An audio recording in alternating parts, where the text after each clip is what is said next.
ഞാൻ Subin VR. Union minister budget present ചെയ്തിരിക്കുകയാണ്. അപ്പോൾ എന്തൊക്കെയാണ് ബഡ്ജറ്റിലെ ഇൻകം ടാക്സ് ഹൈലൈറ്റ്സ് എന്ന് നമുക്ക് നോക്കാം. ബഡ്ജറ്റ് സ്പീച്ച് കഴിഞ്ഞപ്പോൾ തന്നെ എല്ലാവരും ഡിസ്കസ് ചെയ്യുന്ന ഒരു കാര്യം 7 ലക്ഷം രൂപ വരെ ടാക്സ് ഇല്ല എന്നതിനെ കുറിച്ചായിരുന്നു. എന്താണ് അതിന്റെ സത്യാവസ്ഥ?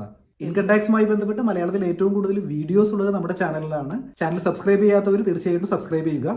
പുതിയ വീഡിയോസിന്റെ അപ്ഡേറ്റ്സ് ലഭിക്കാനായിട്ട് നോട്ടിഫിക്കേഷൻ എനേബിൾ ചെയ്യുക. എല്ലാവരും ജനറലി വിചാരിച്ചിരിക്കുന്നത് 7 ലക്ഷം രൂപ വരെ ടാക്സ് ഇല്ല എന്നാണ്. പക്ഷെ അത്ര സിമ്പിൾ ആയിട്ടല്ല കാര്യങ്ങൾ പ്ലേസ് ചെയ്തിരിക്കുന്നത്. പുതിയ ടാക്സ് റെജീം ഒപ്റ്റ് ചെയ്യുന്ന ആളുകൾക്ക് മാത്രമാണ് ഈ 7 ലക്ഷം രൂപ വരെയുള്ള എക്സംഷൻ ലഭിക്കുന്നത്. ടാക്സ് റേറ്റുകളും സ്ലാബുകളും മാറിയിരിക്കുന്നതും പുതിയ ടാക്സ് റെജീമിൽ മാത്രമാണ്. പഴയ ടാക്സ് റെജീം ഒപ്റ്റ് ചെയ്യുന്ന ആളുകൾക്കോ അല്ലെങ്കിൽ പഴയ ടാക്സ് റെജീമിൽ കണ്ടിന്യൂ ചെയ്യാൻ ആഗ്രഹിക്കുന്ന ആളുകൾക്കോ യാതൊരു മാറ്റവും ബഡ്ജറ്റിൽ കൊണ്ടുവന്നിട്ടില്ല. കാര്യങ്ങൾ കുറച്ചുകൂടി സിമ്പിൾ ആയിട്ട് പറയുകയാണെന്നുണ്ടെങ്കിൽ എന്താണ് ബഡ്ജറ്റിൽ സംഭവിച്ചത് എന്ന് നമുക്ക് നോക്കാം. 2 വർഷം മുമ്പ് ഗവൺമെന്റ് കൊട്ടിഘോഷിച്ചു കൊണ്ടുവന്ന ഒരു സംഭവമായിരുന്നു പുതിയ ടാക്സ് റെജീം. പക്ഷേ അത് വളരെ കുറച്ച് ആളുകൾ മാത്രമാണ് ഒപ്റ്റ് ചെയ്തിട്ടുണ്ടായിരുന്നത്. ഈ പുതിയ ടാക്സ് റെജീം ടാക്സേഷൻ സിസ്റ്റത്തിനെ തന്നെ വളരെ കോംപ്ലിക്കേറ്റഡ് ആക്കി. അതുകൊണ്ട് അത് വിഡ്രോ ചെയ്യണം എന്ന് വരെ പല സ്ഥലങ്ങളിൽ നിന്നും വരെ ആവശ്യമുയർന്നിട്ടുണ്ടായിരുന്നു. അപ്പോൾ എല്ലാവരാലും പഴികേട്ട ഈ പുതിയ ടാക്സ് റെജീം ഒന്ന് ബൂസ്റ്റപ്പ് ചെയ്യാൻ വേണ്ടി ഗവൺമെന്റ് ഒരു കാര്യം ചെയ്തത് പുതിയ ടാക്സ് റെജീം വളരെ അട്രാക്റ്റീവ് ആക്കി മാറ്റി. അതായത് നിങ്ങൾ പുതിയ ടാക്സ് റെജീം എടുക്കൂ, അവിടെ 7 ലക്ഷം രൂപ വരെ ടാക്സ് ഇല്ല. പഴയ ടാക്സ് റെജീമിലാണെങ്കിൽ പ്രത്യേകിച്ച് യാതൊരു മാറ്റവും കൊണ്ടുവന്നിട്ടില്ല. ഇനി നമുക്ക് പുതിയ ടാക്സ് റെജീമിൽ എങ്ങനെയാണ് ടാക്സ് സ്ലാബ് വന്നിരിക്കുന്നത്, എങ്ങനെയാണ് ടാക്സ് റേറ്റ് വന്നിരിക്കുന്നത് എന്ന് നോക്കാം. 3 ലക്ഷം രൂപ വരെ ടാക്സ് ഇല്ല. 3 ലക്ഷം മുതൽ 6 ലക്ഷം വരെ 5% ടാക്സ് റേറ്റ്. 6 ലക്ഷം മുതൽ 9 ലക്ഷം വരെ 10%. 9 ലക്ഷം മുതൽ 12 ലക്ഷം വരെ 15%. 12 ലക്ഷം മുതൽ 15 ലക്ഷം വരെ 20%. 15 ലക്ഷം രൂപയ്ക്ക് മുകളിലാണ് നിങ്ങളുടെ വരുമാനം എങ്കിൽ അതിന് മുകളിൽ വരുന്ന വരുമാനത്തിന് 30%.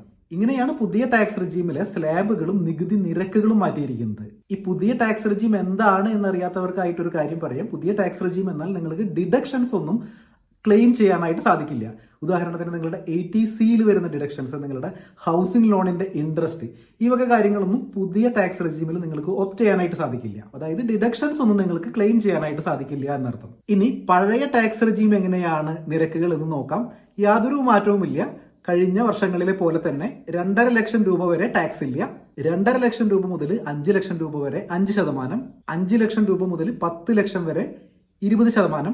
10 ലക്ഷത്തിന് മുകളിലാണെന്നുണ്ടെങ്കിൽ 30%. 5 ലക്ഷം രൂപയിൽ താഴെയാണ് നിങ്ങളുടെ വരുമാനമെങ്കിൽ സെക്ഷൻ 87A പ്രകാരം നിങ്ങൾക്ക് പഴയ ടാക്സ് റെജീമാണ് നിങ്ങൾ ഒപ്റ്റ് ചെയ്യുന്നതെങ്കിൽ 12,500 രൂപ വരെ, അതായത് ടാക്സ് എമൗണ്ട്, സാധാരണ 5 ലക്ഷം രൂപയിൽ വരെയുള്ള ടാക്സ് എമൗണ്ട് 12,500 രൂപയാണ് വരാറുള്ളത്. ആ ടാക്സ് എമൗണ്ട് നിങ്ങൾ അടയ്ക്കേണ്ടതായിട്ടില്ല. അതായത് 5 ലക്ഷം രൂപയിൽ താഴെയാണ് നിങ്ങളുടെ വരുമാനമെങ്കിൽ പലപ്പോഴും നിങ്ങൾക്ക് ടാക്സ് അടയ്ക്കേണ്ടതായി വരാറില്ല. പക്ഷേ ഗവൺമെന്റ് പുതിയ ടാക്സ് റെജീം പോപ്പുലറൈസ് ചെയ്യുന്നതിന്റെ ഭാഗമായിട്ട് അവിടെയും ഒരു ട്രിക്ക് കാണിച്ചത്, പുതിയ ടാക്സ് റെജീമാണ് ഒപ്റ്റ് ചെയ്യുന്നതെങ്കിൽ 7 ലക്ഷം രൂപ വരെയുള്ള വരുമാനത്തിന് നിങ്ങൾ ടാക്സ് അടയ്ക്കേണ്ടതായി വരാൻ സാധ്യതയില്ല. അതായത് 25,000 രൂപയോളം നിങ്ങൾക്ക് ടാക്സ് റിബേറ്റ് ലഭിക്കാനായിട്ട് സാധ്യതയുണ്ട്. അപ്പോൾ എഫക്റ്റീവ്ലി പുതിയ ടാക്സ് റെജീമാണ് നിങ്ങൾ ഒപ്റ്റ് ചെയ്യുന്നതെങ്കിൽ നിങ്ങൾ 7 ലക്ഷം രൂപ വരെ നിങ്ങൾ ടാക്സ് അടയ്ക്കേണ്ട.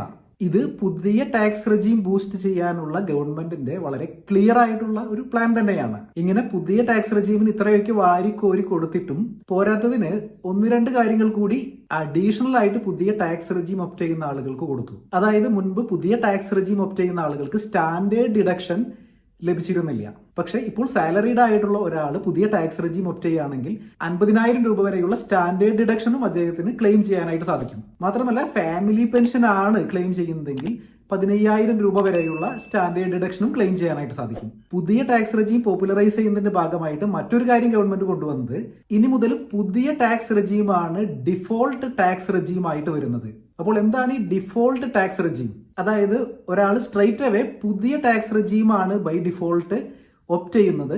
ഇനി നിങ്ങൾക്ക് പഴയ ടാക്സ് റെജീം ഒപ്റ്റ് ചെയ്യണം എന്നുണ്ടെങ്കിൽ നിങ്ങളൊരു ഡിക്ലറേഷൻ ഫോം ഫയൽ ചെയ്യേണ്ടതായിട്ടുണ്ട്. മുൻ വർഷങ്ങളിൽ ഇത് നേരെ തിരിച്ചായിരുന്നു. അതായത് നിങ്ങൾ പുതിയ ടാക്സ് റെജീം ഒപ്റ്റ് ചെയ്യാനാണ് ഒരു ഡിക്ലറേഷൻ ഫയൽ ചെയ്യേണ്ടതായിട്ടുണ്ടായിരുന്നത്. ഇനി അത് മാത്രമല്ല, നിങ്ങൾ ഡ്യൂ ഡേറ്റിന് ശേഷമാണ് റിട്ടേൺ ഫയൽ ചെയ്യുന്നതെങ്കിൽ നിങ്ങൾക്ക് പഴയ ടാക്സ് റെജീം ഒപ്റ്റ് ചെയ്യാനായിട്ട് സാധിക്കില്ല. പുതിയ ടാക്സ് റെജീമിൽ മാത്രമേ നിങ്ങൾക്ക് പോകാനായിട്ട് സാധിക്കുകയുള്ളൂ.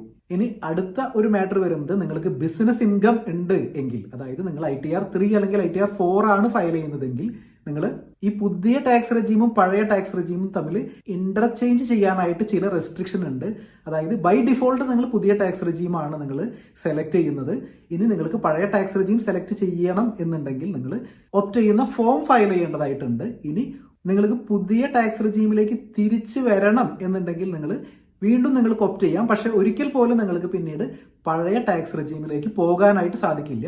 ഇത് ബിസിനസ് ഇൻകം ഉള്ള ആളുകൾക്ക് മാത്രമുള്ള ഒരു റെസ്ട്രിക്ഷൻ ആണ്.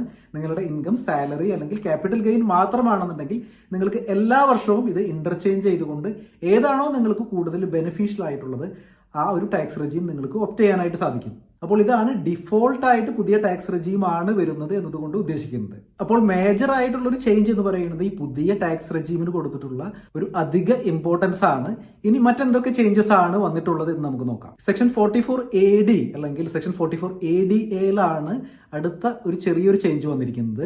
പലർക്കും അറിയാവുന്നതാണ്, പ്രിസംപ്റ്റീവ് ടാക്സേഷൻ ആണ്. നിങ്ങളൊരു ബിസിനസ് ചെയ്യുകയാണെന്നുണ്ടെങ്കിൽ 2 കോടി വരെയുള്ള ടേൺ ഓവർ ആണ് നിങ്ങൾക്കുള്ളതെങ്കിൽ നിങ്ങൾക്ക് പ്രിസംപ്റ്റീവ് ടാക്സേഷൻ, അതായത് 8% അല്ലെങ്കിൽ 6% നിങ്ങളുടെ വരുമാനം എന്ന് കാണിച്ചുകൊണ്ട് നിങ്ങൾക്ക് ഇൻകം ടാക്സ് റിട്ടേൺ ഫയൽ ചെയ്യാനായിട്ട് സാധിക്കും. അതുപോലെ തന്നെ നിങ്ങൾ സ്പെസിഫൈഡ് പ്രൊഫഷൻ ആണെന്നുണ്ടെങ്കിൽ നിങ്ങളുടെ 50 ലക്ഷം രൂപ വരെയുള്ള വരുമാനത്തിന് 44ADAയിൽ നിങ്ങൾക്ക് റിട്ടേൺ ഫയൽ ചെയ്യാനായിട്ട് സാധിക്കുമായിരുന്നു. അപ്പോൾ ഈ 44AD അല്ലെങ്കിൽ 44ADAയുടെ ലിമിറ്റ് ഗവൺമെന്റ് എൻഹാൻസ് ചെയ്തിട്ടുണ്ട്. 44ADയുടെ ലിമിറ്റ് 3 കോടി വരെ എൻഹാൻസ് ചെയ്തിട്ടുണ്ട്. 44ADAയുടെ പ്രൊഫഷൻസിന്റെ ലിമിറ്റ് 75 ലക്ഷം രൂപ വരെ എൻഹാൻസ് ചെയ്തിട്ടുണ്ട്. പക്ഷെ അവിടെ ഒരു കണ്ടീഷൻ ഉണ്ട്. 2 കോടിക്കും 3 കോടിക്കും ഇടയിലാണ് നിങ്ങളുടെ ടേൺ ഓവർ എങ്കിൽ നിങ്ങളുടെ വരുമാനത്തിന്റെ 95% ഭാഗവും ബാങ്ക് ട്രാൻസ്ഫർ ആയിട്ട്, അതായത് ബാങ്കിങ് ചാനലിലൂടെ നിങ്ങൾക്ക് ലഭിച്ചിരിക്കണം. അതുപോലെ തന്നെ നിങ്ങൾക്ക് 50 ലക്ഷത്തിനും 75 ലക്ഷത്തിനും ഇടയിലാണ് നിങ്ങളുടെ പ്രൊഫഷണൽ റെസീറ്റ്സ് എന്നുണ്ടെങ്കിൽ 95% വരുമാനവും നിങ്ങൾക്ക് ബാങ്കിങ് ചാനലിലൂടെ ലഭിച്ചിരിക്കും. അതായത് നിങ്ങളുടെ ക്യാഷ് റെസീറ്റ്സ് 5% കൂടാനായിട്ട് പാടില്ല എന്നർത്ഥം. അങ്ങനെയാണെങ്കിൽ മാത്രമാണ് ഈ എക്സ്റ്റെൻഡ് ചെയ്തിട്ടുള്ള 75 ലക്ഷം അല്ലെങ്കിൽ 3 കോടി വരെയുള്ള ലിമിറ്റിൽ നിന്നുകൊണ്ട് നിങ്ങൾക്ക് 44AD അല്ലെങ്കിൽ 44ADയെ ഓപ്റ്റ് ചെയ്യാനായിട്ട് സാധിക്കുകയുള്ളൂ. ഇതല്ലെങ്കിൽ നിങ്ങൾ സാധാരണ റൂട്ടായിട്ടുള്ള ITR 3 ഫോം തന്നെ ഫയൽ ചെയ്യേണ്ടതായിട്ടുണ്ട്. മറ്റൊരു കാര്യമുള്ളത്, ലീവ് എൻകാഷ്മെന്റിന്റെ ലിമിറ്റ് 3 ലക്ഷം രൂപയിൽ നിന്നും 25 ലക്ഷം രൂപയായിട്ട് വർദ്ധിപ്പിച്ചു എന്നുള്ളതാണ്. ഒരു വലിയൊരു ഹൈക്കാണ് കൊണ്ടുവന്നിരിക്കുന്നത് നോൺ ഗവൺമെന്റ് എംപ്ലോയീസിന്റെ കാര്യത്തിൽ. പലപ്പോഴും റിട്ടയർമെന്റുമായി ബന്ധപ്പെട്ട് ലീവ് എൻകാഷ്മെന്റ് വരുമ്പോൾ 10 lakhs rupees ആണ് ലീവ് എൻകാഷ്മെന്റ് എന്നുണ്ടെങ്കിൽ ഇതുവരെ 3 ലക്ഷം രൂപയ്ക്ക് വരെ മാത്രമാണ് എക്സംപ്ഷൻ ഉണ്ടായിരുന്നത്. അപ്പോൾ ഇനി മുതൽ 25 ലക്ഷം രൂപ വരെ ലീവ് എൻകാഷ്മെന്റ് എക്സംപ്റ്റഡ് ആണ്. അതിന് മറ്റു കുറച്ച് കണ്ടീഷൻസ് കൂടിയുണ്ട്. എന്നിരുന്നാൽ പോലും ആ ലിമിറ്റ് 25 ലക്ഷം രൂപ വരെ എക്സ്റ്റെൻഡ് ചെയ്തിട്ടുണ്ട്. മറ്റൊരു കാര്യമുള്ളത്, ഹൈ ഇൻകം ഗ്രൂപ്പുകാർക്ക് വരുന്ന സർചാർജ് ഓൺ ഇൻകം ടാക്സ് 37% നിന്നും 25% കുറച്ചിട്ടുണ്ട്. ഇതിലൊരു കാര്യം പ്രത്യേകം പറയാനുള്ളത്, ഇത് ന്യൂ ടാക്സ് റെജീം ഓപ്റ്റ് ചെയ്യുന്ന ആളുകൾക്ക് മാത്രമാണ് കുറച്ചിരിക്കുന്നത്. ഈ പുതിയ ടാക്സ് റെജീമിന്റെയും പഴയ ടാക്സ് റെജീമിന്റെയും ആ ഒരു അന്തരം മനസ്സിലാക്കണമെന്നുണ്ടെങ്കിൽ നിങ്ങൾക്ക് 7 ലക്ഷം രൂപയാണ് നിങ്ങളുടെ വരുമാനം എന്ന് കരുതുക. അങ്ങനെയാണെന്നുണ്ടെങ്കിൽ നിങ്ങൾ പുതിയ ടാക്സ് റെജീമിൽ ടാക്സ് ഒന്നും അടയ്ക്കേണ്ട. പക്ഷേ നിങ്ങൾക്ക് ഡിഡക്ഷൻ ഒന്നും ഇല്ലാത്ത ഒരാളാണ് എന്ന് വിചാരിക്കൂ. അങ്ങനെയാണെന്നുണ്ടെങ്കിൽ പഴയ ടാക്സ് റെജീമിൽ നിങ്ങൾ അടയ്ക്കേണ്ട ടാക്സ് എന്ന് പറയുന്നത് 54,600 രൂപയാണ്. അപ്പോൾ ഗവൺമെന്റ് പുതിയ ടാക്സ് റെജീം പ്രൊമോട്ട് ചെയ്യാനായിട്ട് മാക്സിമം ശ്രമിച്ചിട്ടുണ്ട്. അപ്പോൾ നമ്മളൊരു ബഡ്ജറ്റ് കൺക്ലൂഷൻ പറയുകയാണെന്നുണ്ടെങ്കിൽ ഇത് ഒരു പുതിയ ടാക്സ് റെജീമിനെ ഫോക്കസ് ചെയ്തുകൊണ്ടുള്ള ഒരു ബഡ്ജറ്റ് ആയിരുന്നു. ഇൻകം ടാക്സിന്റെ ആംഗിളിൽ നോക്കുകയാണെന്നുണ്ടെങ്കിൽ അത് മാത്രമല്ല, ഗവൺമെന്റ് ഇൻവെസ്റ്റ്മെന്റ് റൂട്ട് ഡിഡക്ഷൻസിന് വലിയൊരു പ്രാധാന്യം ഇനി കൊടുക്കാൻ ഉദ്ദേശിക്കുന്നില്ല. അതുകൊണ്ട് തന്നെ ടാക്സ് പ്ലാനിങ്ങിന്റെ ഒരു റെലവൻസ് പതുക്കെ ഇല്ലാതാവാനായിട്ടുള്ള സാധ്യതകളുണ്ട്. വീഡിയോ യൂസ്ഫുൾ ആയി എന്ന് കരുതുന്നു. മറ്റൊരു വീഡിയോ ആയിട്ട് വീണ്ടും കാണാം. Thanks for watching.